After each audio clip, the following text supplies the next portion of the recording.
आयुष्याच्या या धावपळीत कधी शांत बसून स्वतःला विचारलंय का की नक्की कोणासाठी धावताय? दिवसभर दुसऱ्यांच्या गरजा पूर्ण करता, सर्वांना हवं नको ते पाहता, पण जेव्हा रात्री डोळे मिटता तेव्हा मनात एकच प्रश्न उरतो, माझ्यासाठी कोण आहे? तुम्ही सगळ्यांसाठी सर्वस्व अर्पण करता, पण जेव्हा तुम्हाला आधाराची गरज असते तेव्हा आसपास फक्त शांतता उरते. हे एकलेपण तुम्हाला आतून पोखरत असेल तर समजा ही तुमच्या आत्म्याची आर्त हाक आहे. आपण नात्यांच्या अशा जाळ्यात अडकलो आहोत जिथे आपण फक्त देतोय पण बदल्यात फक्त अपेक्षाभंग मिळतोय. ही तुमची चूक नाही, तर ही एक अशी आध्यात्मिक स्थिती आहे जी तुम्हाला काहीतरी मोठं सांगू पाहतीये. जर तुम्ही या क्षणाला हे सत्य समजून घेतलं नाही तर आयुष्यभर या रिकाम्यापणाच्या ओझ्याखाली दबून जाल. ही केवळ तुमची कहाणी नाही, तर ही प्रत्येक त्या संवेदनशील मनाची व्यथा आहे जे आजही प्रेमाच्या शोधात आहे. आज आपण याच प्रश्नांची उत्तरं शोधणार आहोत जी कदाचित तुमच्या जगण्याची दिशा कायमची बदलून टाकतील. हा प्रवास स्वतःकडून स्वतःकडे जाण्याचा आहे. जीवन हा एक अत्यंत गूढ आणि विलोभनीय प्रवास आहे, जो आपण एका अनामिक बिंदूपासून सुरू करतो आणि एका निश्चित ध्येयाकडे वाटचाल करत असतो. या प्रवासाला जेव्हा आपण सुरुवात करतो तेव्हा आपण एकटे असतो, पण जसजसे आपण पुढे जातो तसतशी आपल्या आयुष्यात माणसांची गर्दी वाढू लागते. हे लोक म्हणजे केवळ सहप्रवासी नसून ते आपल्या जीवनाचं एक गुंतागुंतीचं पण सुंदर जाळं विणत असतात. या लांब प्रवासात आपण हजारो चेहऱ्यांना भेटतो, शेकडो लोकांशी बोलतो, पण त्यातील मोजकीच माणसं आपल्या हृदयाच्या जवळ पोहोचतात. काही नाती रक्ताची असतात जी आपल्याला जन्माने मिळतात, तर काही नाती आपण स्वतः निवडून निर्माण करतो. या प्रवासात आपण अनेकदा विचार करतो की ही माणसं माझ्याच आयुष्यात का आली? भगवद्गीता सांगते की आपल्या आयुष्यात येणारी प्रत्येक व्यक्ती एका विशिष्ट कारणासाठी येते. काही लोक आपल्याला प्रेम देण्यासाठी येतात, तर काही लोक आपल्याला कठोर धडी शिकवण्यासाठी येतात. काही नाती आपल्याला फुलासारखी सावरतात, तर काही नाती काट्यासारखी टोचून आपल्याला वास्तवाची जाणीव करून देतात. पण एक लक्षात ठेवा, जे आपल्याला घडवतात ते आपले हितचिंतक असतातच, पण जे आपल्याला तोडतात ते आपल्याला अधिक मजबूत बनवण्यासाठी कारणीभूत ठरतात. या नात्यांच्या प्रवासात मैत्री हे एक असं निख्खळ नातं आहे ज्याला आपण सर्वात जास्त महत्त्व देतो. आपण म्हणतो की खरा मित्र नशिबाने मिळतो, पण हे सत्य अर्धवट आहे. अध्यात्म सांगतं की खरा मित्र हा केवळ नशिबाचा खेळ नसून तो तुमच्या स्वतःच्या आंतरिक पात्रतेचं फळ असतो. तुमची आत्मिक स्पंदने म्हणजेच तुमचं व्हायब्रेशन जसं असतं तशीच माणसं तुमच्याकडे आकर्षित होतात. जर तुमच्या मनात प्रामाणिकपणा, प्रेम आणि इतरांबद्दल आदर असेल तर निसर्ग तुमच्या आयुष्यात अशाच ऊर्जेच्या व्यक्तींना पाठवतो. मैत्री म्हणजे केवळ एकत्र वेळ घालवणं नाही, तर ती दोन आत्म्यांची एकरूपता आहे.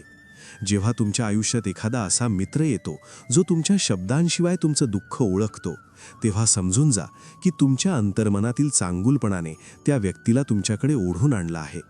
नाती ही तुमच्या प्रवृत्तीचं प्रतिबिंब असतात. आपण कोणावरही जबरदस्ती करून नातं टिकवू शकत नाही, कारण नाती ही ओढून धरण्याची गोष्ट नसून ती अनुभवण्याची गोष्ट आहे. या जीवनाच्या प्रवासात नात्यांचं हे विणलेलं जाळं कधी सुख देतं तर कधी वेदना. पण या सर्वांच्या पलीकडे जाऊन जेव्हा तुम्ही ह्या नात्यांमधील आध्यात्मिक अर्थ समजून घेता, तेव्हाच तुम्हाला जीवनाचा खरा आनंद मिळतो. प्रत्येक नातं हे आपल्याला स्वतःची ओळख करून देणारा एक आरसा असतो. अनेकदा आपण आपल्या नशिबाला दोष देतो की माझ्याच नशिबात अशी फसवणूक करणारी किंवा स्वार्थी माणसं का येतात. पण जर आपण खोलवर विचार केला तर आपल्याला समजेल की भाग्य ही कोणतीही बाह्य शक्ती नसून ते आपल्या कर्माचं आणि विचारांचं एक प्रतिबिंब आहे. आपलं अंतर्मन हे एका आरशासारखं असतं, ज्यामध्ये केवळ आपला चेहराच नाही तर आपल्या कर्माचं फळही स्पष्टपणे दिसत असतं. ज्याप्रमाणे एखादा शक्तिशाली चुंबक केवळ लोखंडालाच आपल्याकडे आकर्षित करतो, अगदी तसंच आपल्या आतले गुण, आपले विचार आणि आपले संस्कार ठराविक प्रकारच्या लोकांना आपल्या आयुष्यात खेचून आणतात. जर तुमच्या मनात भीती असेल तर तुम्ही भीती देणाऱ्या लोकांना आकर्षित कराल, पण जर तुमच्या मनात आत्मविश्वास आणि पावित्र्य असेल तर तुमचं आयुष्य सत्पुरुषांच्या सहवासाने उजळून निघेल. हा आकर्षणाचा नियम सृष्टीच्या सुरुवातीपासून कार्यरत आहे. आपण जे पेरतो तेच उगवतं. हा कर्माचा सिद्धांत नात्यांच्या बाबतीतही तितकाच खरा आहे. तुमची आंतरिक स्थिती जशी असते तशीच बाह्य नात्यांची रचना होत जाते. जर तुम्हाला वाटत असेल की तुमच्या आजूबाजूची परिस्थिती बदलावी, तर आधी तुम्हाला तुमच्या आतलं जग बदलावं लागेल. या प्रवासात एक अत्यंत महत्त्वाची गोष्ट म्हणजे विवेक. श्रीकृष्णाने अर्जुनाला नेहमी जागृत राहण्याचा सल्ला दिला होता, कारण मोह हा माणसाचा सर्वात मोठा शत्रू आहे.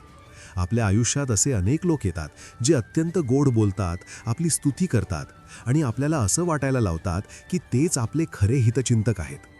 पण सावध रहा, कारण प्रत्येक गोड बोलणारी व्यक्ती तुमचं भलं इच्छितेच असं नाही. जास्त स्तुती करणारे अनेकदा स्वार्थी असतात आणि त्यांचा मूळ उद्देश स्वतःचा फायदा करून घेणं हाच असतो. हे लोक तुमच्या अहंकाराला खत पाणी घालतात आणि तुम्हाला सत्यापासून दूर नेतात. अशा वेळी तुमचा विवेक हाच तुमचा खरा मार्गदर्शक ठरतो. माणसाची पारख ही त्याच्या शब्दांवरून नाही, तर त्याच्या कृतीवरून आणि संकटाच्या काळात तो कसा वागतो यावरून केली पाहिजे. अंतर्मनाचा आरसा जेव्हा स्वच्छ असतो, तेव्हा आपल्याला अशा लोकांच्या मागचा खरा चेहरा स्पष्टपणे दिसू लागतो. कर्माची फळं टाळता येत नाहीत, पण विवेकाच्या जोरावर आपण चुकीच्या संगतीपासून स्वतःला नक्कीच वाचवू शकतो. लक्षात ठेवा, तुमचं भाग्य हे तुमच्या हातातल्या रेषांमध्ये नसून तुमच्या कृतीमध्ये आणि तुम्ही जपलेल्या गुणांमध्ये दडलेलं आहे. जेव्हा तुम्ही स्वतःला आतून शुद्ध करता, तेव्हा तुमच्या आयुष्यात येणारी नातीही आपोआपच अर्थपूर्ण आणि पवित्र होऊ लागतात. हाच आध्यात्मिक आकर्षणाचा खरा आणि शाश्वत नियम आहे. आपल्या आयुष्यातील निम्म्याहून अधिक दुःखांचे मूळ हे केवळ एका शब्दात दडलेले आहे, आणि तो शब्द म्हणजे मी. जेव्हा आपण म्हणतो की मी हे केलं, माझ्यामुळे त्याचं भलं झालं किंवा माझ्याशिवाय हे शक्य नव्हतं, तेव्हा आपण नकळत अहंकाराच्या अशा जाळ्यात अडकतो जिथून बाहेर पडणं अत्यंत कठीण असतं. भगवद्गीतेचा सर्वात मोठा संदेश हाच आहे की आपण या सृष्टीचे चालक नाहीत, तर केवळ माध्यम आहोत. जशी एक लेखणी स्वतःहून काहीही लिहू शकत नाही जोपर्यंत ती लेखकाच्या हातात नसते, अगदी तसेच आपणही त्या परमेश्वराच्या हातातील केवळ एक साधन आहोत. जेव्हा आपण इतरांसाठी काही चांगलं करतो, तेव्हा मनात हा भाव असावा की देवाने मला ही संधी दिली आणि माझ्याकडून हे कार्य करवून घेतले. एकदा का हा मी आणि माझं हा भाव गळून पडला की मनाला एका विलक्षण शांततेचा आणि खऱ्या शांतीचा अनुभव येतो. अहंकार हा एका भिंतीसारखा असतो, जो आपल्याला सत्यापासून आणि ईश्वरापासून दूर ठेवतो. ही भिंत पाडल्याशिवाय आपल्याला आत्मिक उन्नतीचा मार्ग सापडत नाही. अनेकदा आपण जेव्हा एखादे कार्य करतो, तेव्हा आपले लक्ष त्या कर्मापेक्षा त्याच्या फळावर जास्त असते. मी हे केलं तर मला काय मिळेल, हा विचारच माणसाला अस्वस्थ बनवतो.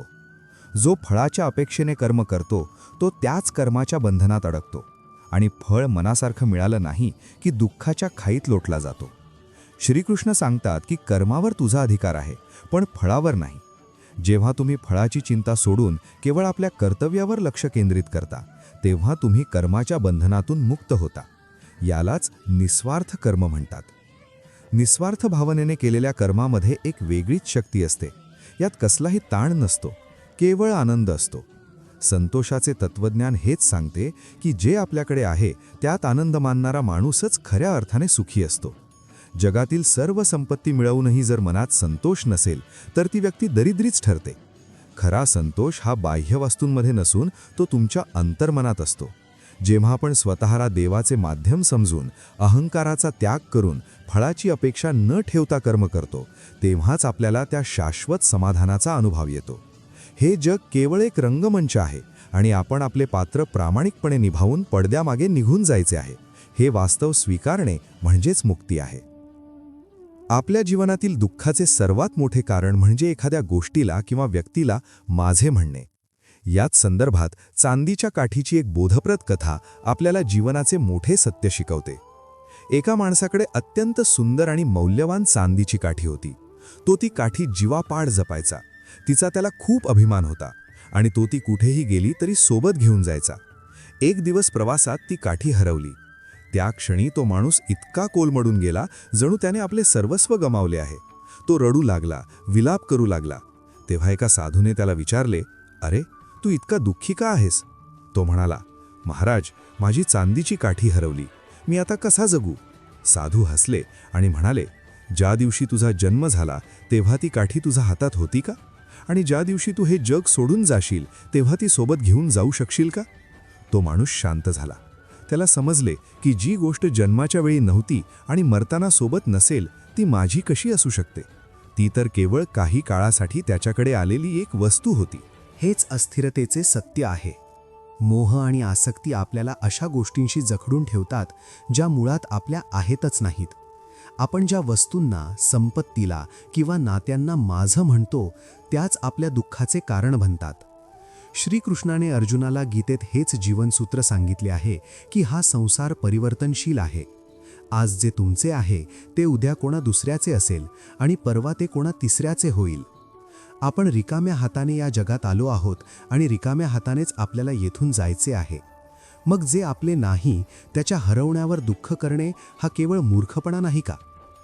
ही चांदीची काठी म्हणजे आपल्या जीवनातील भौतिक सुखांचे प्रतीक आहे. आपण या वस्तूंचे केवळ रक्षक आहोत, मालक नाही. जेव्हा आपण हा दृष्टिकोन स्वीकारतो की काहीही घेऊन आलो नाही आणि काहीही घेऊन जाणार नाही, तेव्हा मनातील भीती आणि आसक्ती संपते. आसक्तीचा त्याग केल्यावरच खऱ्या वैराग्याचा आणि शांतीचा जन्म होतो. ज्या गोष्टी तात्पुरत्या आहेत त्यांच्या मागे धावण्यापेक्षा जे शाश्वत आहे त्या ईश्वरी तत्वाचा शोध घेणे हाच मानवी जीवनाचा खरा उद्देश आहे. हे सत्य स्वीकारणे म्हणजेच दुःखाच्या पलीकडे जाणे होय. जीवनाच्या प्रवासात आपण अनेक शत्रूंची लढतो, पण आपला सर्वात मोठा आणि घातक शत्रू आपल्या आतच लपलेला असतो, तो म्हणजे क्रोध. श्रीकृष्णाने गीतेत स्पष्टपणे सांगितले आहे की क्रोधातून संमोह निर्माण होतो आणि संमोहातून स्मृतीचा नाश होतो.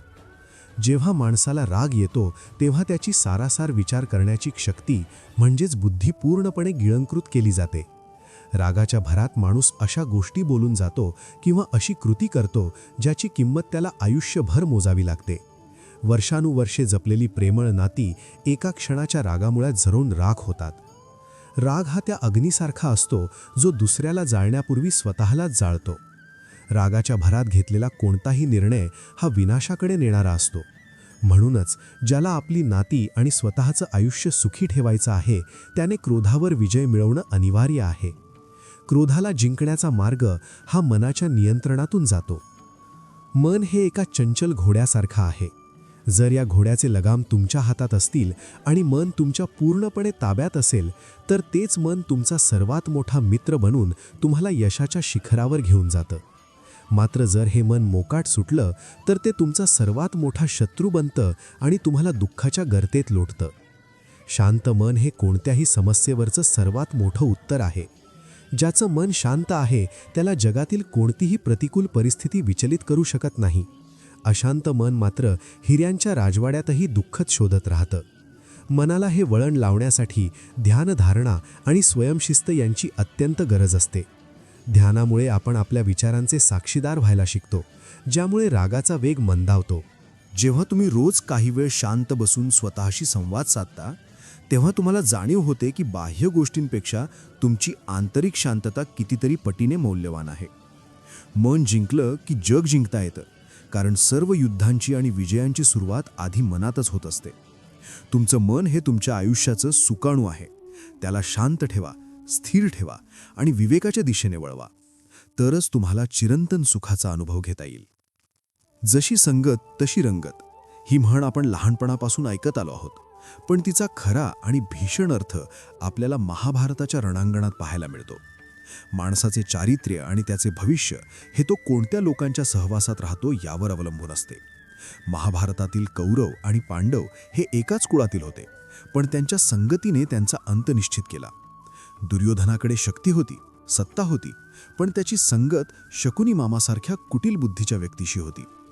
शकुनीच्या सल्ल्याने दुर्योधनाच्या मनातील मत्सर वाढवला आणि शेवटी संपूर्ण कुळाचा विनाश झाला. दुसरीकडे पांडवांकडे संख्याबळ कमी होते, पण त्यांच्यासोबत प्रत्यक्ष श्रीकृष्णाची संगत होती. देवाच्या मार्गदर्शनामुळे आणि चांगल्या संगतीमुळे पांडवांनी अधर्मावर विजय मिळवला. ही कथा आपल्याला शिकवते की चुकीच्या मार्गावर चालणाऱ्या हजारो लोकांच्या सोबतीपेक्षा सत्याच्या मार्गावर चालणाऱ्या एकाची संगत लाख मोलाची असते. आजच्या कलियुगात नात्यांचे स्वरूप खूप बदलले आहे. आजची बहुतेक नाती ही स्वार्थाच्या भक्कम पायावर उभी आहेत.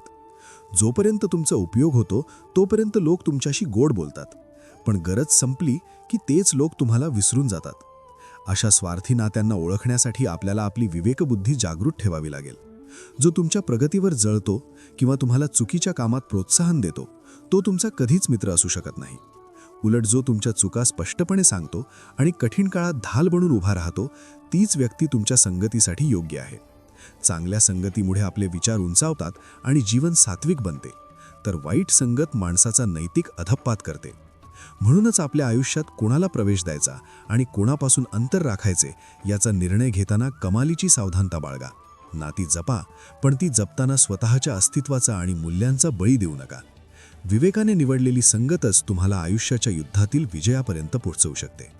अंधाऱ्या रात्री चालताना जसा एक छोटासा दिवा आपल्याला रस्ता दाखवतो, तसंच ज्ञान हे मानवी जीवनाला दिशा देणारा एकमेव प्रकाश आहे. मात्र हे ज्ञान जर अपूर्ण असेल तर ते फायद्याऐवजी जीवघेणं ठरू शकतं. महाभारतातील अभिमन्यूचं उदाहरण आपल्याला याच धोक्याची जाणीव करून देतं. अभिमन्यूला चक्रव्यूहात शिरण्याचं ज्ञान होतं, पण तिथून बाहेर कसं पडायचं याचं पूर्ण ज्ञान नव्हतं. हेच अर्धवट ज्ञान त्याच्या मृत्यूला कारणीभूत ठरलं. आपल्या आयुष्यातही आपण अनेकदा अर्धवट माहितीच्या आधारावर मोठे निर्णय घेतो आणि संकटात सापडतो. मग ते नात्यांबद्दल असो किंवा करिअरबद्दल, अपूर्ण ज्ञान हे नेहमीच संभ्रमात टाकणारं असतं. अज्ञानाचा हा अंधार दूर करण्यासाठी आयुष्यात योग्य गुरूचं असणं अत्यंत महत्त्वाचं आहे. श्रीकृष्ण हे जगाचे गुरु आहेत, ज्यांनी अर्जुनाला गोंधळाच्या स्थितीतून बाहेर काढलं. ज्ञानाची प्राप्ती करण्यासाठी मनामध्ये नम्रता असावी लागते. जोपर्यंत तुम्ही रिकामे होऊन गुरुला शरण जात नाही, तोपर्यंत ज्ञानाची गंगा तुमच्यापर्यंत पोहोचू शकत नाही.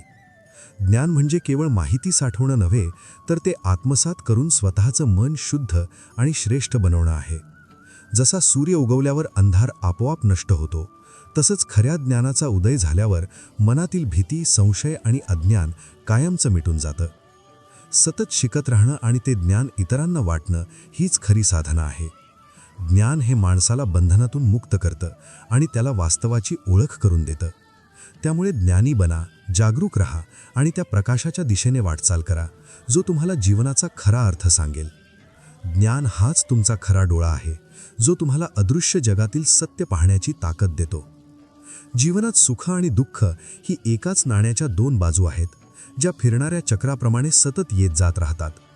श्रीकृष्णाने गीता शिकवताना हे स्पष्ट केले आहे की ज्याप्रमाणे ऋतू बदलतात, तद्वतच आयुष्यातील सुखद आणि वेदनादायी काळही बदलत असतो. आपण सुखात हुरळून जातो आणि दुःखात कोलमडून पडतो, पण खरा योगी तोच जो या दोन्ही स्थितींचा समभावाने स्वीकार करतो. महाभारतात कुंती मातेने श्रीकृष्णाकडे एक अजब वरदान मागितले होते, ते म्हणजे दुःख. तिचे म्हणणे होते की जेव्हा आयुष्य सुखात असते तेव्हा माणूस देवाला विसरतो, पण जेव्हा संकटे येतात तेव्हाच देवाची प्रकर्षाने आठवण येते. दुःख हे आपल्याला अंतर्मुख करते आणि सत्याची जाणीव करून देते. म्हणूनच काही वेळा दुःखही आपल्या आत्मिक प्रगतीसाठी आवश्यक असते. आपल्या प्रत्येक कर्माचे फळ निश्चित असते. चांगले कर्म सुख देते आणि वाईट कर्म दुःख निर्माण करते. परंतु या कर्माच्या गणितातून सुटण्याचा मार्ग म्हणजे योग. अनेकांना वाटते की योग म्हणजे केवळ शारीरिक कसरत, पण भगवद्गीतेनुसार योगः कर्मसु कौशलम, म्हणजेच कर्मातील कुशलता किंवा समजदारीने केलेले कर्म म्हणजे योग. जेव्हा तुम्ही फळाची चिंता न करता पूर्ण जागरूकतेने आणि विवेकाने तुमचे कर्तव्य पार पाडता, तेव्हा ते कर्म तुम्हाला यशाकडे घेऊन जाते. जीवनातील चढ उतारांना धैर्याने सामोरे जाणे आणि प्रत्येक कर्मात ईश्वरी चैतन्य अनुभवणे हाच खरा आध्यात्मिक मार्ग आहे. हे लक्षात ठेवा की आजचे दुःख हे उद्याच्या सुखाची पहाट असू शकते. फक्त तुमचा दृष्टिकोन स्थिर आणि सकारात्मक ठेवा.